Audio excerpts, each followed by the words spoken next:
Hier, une bombe est véritablement tombée dans la NFL avec l'échange de Micah Parsons qui se passe des Cowboys de Dallas aux Packers de Green Bay. Une bombe parce que Parsons, c'est un joueur des plus créatifs, des plus puissants de la NFL. On le sait, il était en grève depuis environ 3 semaines avec les Cowboys.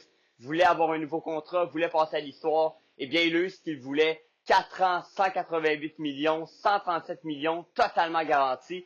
Ça fait de lui maintenant le joueur non carrière le mieux payé de la NFL. Avec cette acquisition, les Packers tombent une des meilleures équipes de la NFL, vont être aspirants au Super Bowl. La seule chose, c'est qu'ils sont dans une division très compétitive avec les Vikings, les Bears et les Lions, qui sont 3 équipes qui vont quand même être très compétitives. Alors pour les Packers, ça va leur donner un gros boost pour la saison qui s'en vient. Pour les Cowboys, ce que ça signifie, c'est pas compliqué, c'est la déroute totale. Ça montre encore qu'on a un propriétaire complètement incompétent.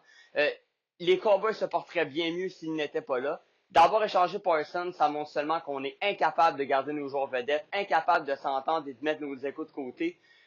L'excuse hier qu'il a utilisée en disant que c'était soi-disant pour mieux gagner en série, pour améliorer la défense contre le jeu au sol, c'est du gros n'importe quoi. Je prédis que les Cowboys ne gagneront pas grand match cette année, ne feront pas les séries éliminatoires, tandis qu'eux, les Packers, à l'autre bout de la ligue, ils vont aller en séries éliminatoires et Parsons va probablement connaître une autre grosse année. Bref, Dallas continue à faire n'importe quoi pendant que Green Bay, eux, montrent leur sérieux. Et pour le joueur en tant que tel, c'est bien pour lui. Il a eu le contrat qu'il voulait. Maintenant, à lui de performer à la hauteur de ses attentes. Et les Cowboys ont eu un bon retour en 2 choix de première ronde et Kenny Clark. Mais on le sait, des choix de première ronde, c'est aucune garantie à voir s'ils vont être capables de les faire fluctuer dans les prochaines années.